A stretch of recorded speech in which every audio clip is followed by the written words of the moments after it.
Hey guys, it's Jake back here again with another video. As you can see, it is freezing out here, and it is currently, well, it was pouring the rain. It's still raining, but yeah, it's soaking wet and cold. But what I wanted to do today was, I've been going through some older books that I have that I haven't read for a long time, and was skimming through Cody Lundine's book, 98.6 Degrees, The Art of Keeping Your Ass Alive.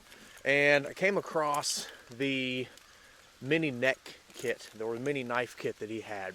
So what I figured I'd do today is kind of give my take on it. I'll move the camera here close so you guys can see what I have on mine, and some improvements that you might be able to make to better the kit as a whole. Okay, so this right here is the kit. Now, in his book, he explains the kit as a last ditch type kit, where if this is all you had, you should have these things on your knife sheath. Now, I'm a big fan of this, other than keeping this stuff on here because it rattles pretty heavily. And I already wear a necklace that has things like a photon on it, photon light, a whistle, a button compass from True Nord, all that good stuff. And I'll do another video on that separately. But so today I figured we would go through what I have on mine. So in the book, and I'll put a picture up, he talks about the lanyard should be about 12 foot of braided 550 cord. This right here is about 15 foot of braided 550 cord. So you have cordage if you need to do a bow drill or something like that, or use it for a trap. Next up, just a small light. This one is a photon light. These are pretty good. I've used these things for years, and I've never really had problems out of them. As far as a small pin light style goes, they're pretty much the best in my opinion. The whistle, I don't have a Fox 40 with me. I've got one coming from Amazon, but the next best thing I had was this SOL Slim Rescue Howler. These work okay. I'm not a big fan of these. I think the Fox 40s are a lot better. But some type of whistle so you can signal for rescue, all that good stuff. So, he explains in the book and also on a podcast that this is a kit where you just take your knife, cut it open, and then get to the components inside and maybe put them in your pockets. I've seen dudes make pouches for the lighter on this, that they can just slide the lighter up into the sheath. Not a big fan of that because I don't want the lighter falling out. So, in his book also he explains using duct tape. I use electrical tape. No particular reason. I have duct tape up here towards the top of the sheath so I can use it for fire starting or repairs or whatever. Before we break into the components of the kit, he talks about having a good cutting tool. This one is a Mora Classic number 2. It's got the carbon steel blade, nice bevel on it to where it makes it easy to sharpen. Is it full tang? No. Do I believe that you need to have full tang for a knife? Not particularly. Specifically because you should know the limitations of your tools, and as long as you know how to use those tools correctly, you shouldn't have any problems with it. So, Mora Classic number 2. This is not the same one I've used for years. I just sanded the handle down. I'm trying to get all this red off of it, but I have one of these that I've used for probably close to 14 years now. And I think it's in a couple of my other videos, and it's never let me down or failed me. Never had any problems out of it. So, but I just decided to pick up a new one. So, looking at what I have underneath the tape. First off, he says some sort of lighter. Now, he recommends the lighters that you can adjust up and down that are like 50 cents or $1 at the dollar store. I think those are the biggest pieces of crap in the world. So I normally just run with a Bic. It's an extra buck or two, but they're easy enough to dry out. It gives you that instant gratification flame.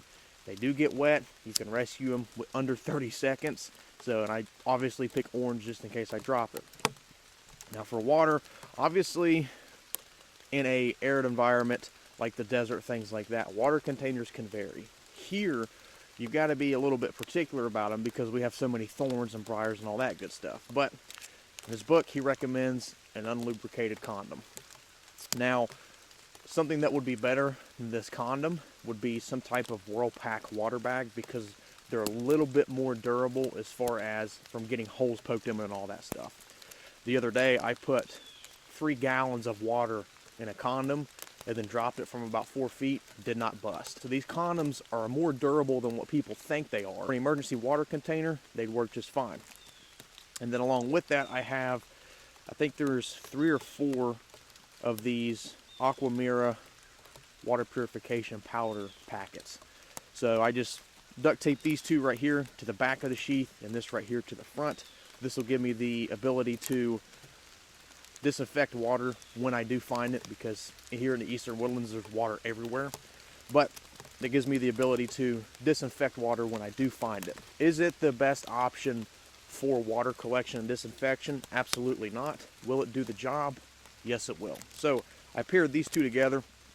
That way I just don't have just a water container. I can also have something to disinfect the water.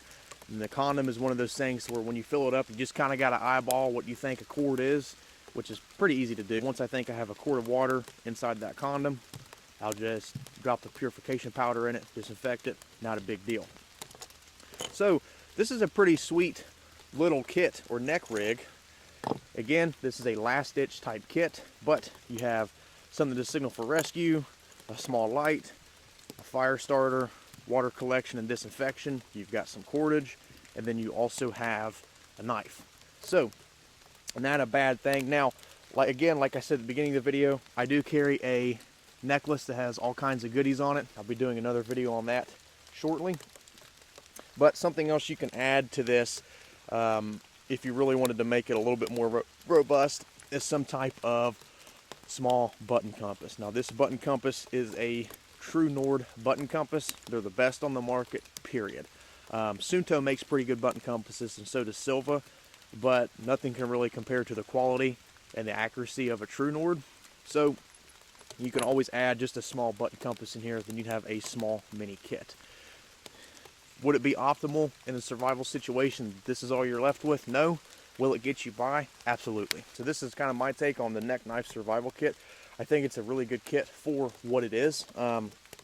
Again, what's important with survival equipment, or the equipment you're carrying into the wilderness with you, is that you layer it on your person. That way you always have it on you. So you have a neck knife if you want to pull some of this stuff off and put it in your pockets, because like I said, this does make a little bit of noise. If you wanted to pull that stuff off, put it in your pockets, it's totally fine. It's definitely not optimal, I guess you could say, but it will get you by in a tight spot. Again, I just wanted to shoot this video real quick while it's raining. I currently have a broken receiver, so I have to plug my mic straight into the camera, so it's on a wire. So I kind of got to get the camera really close in order for you guys to hear me. If you guys like any of the gear I use in my videos, you can check out the links below. One of them is to my Campcraft Outdoors affiliate link. The other one is to my website, BuckeyeBushcraft.com, where you can pick up equipment, and or if you want to do some training, I have classes posted on there as well. I have a couple events coming up. I'm going to be going this weekend down to Kentucky for I think it's called the Sportsman's Gun Show or Gun Event. I'll put a picture of it up. But I'm going to be there. Sean Kelly's going to be there. I think Jason from Campcraft is going to be there. So come down there, say hey to us. I also have a class coming up in 2 weeks. I'm going to be teaching with Tony Powers from Dirtbound Survival and Paul Hack from Adaptable Survival. It's the Modern Survival Skills class.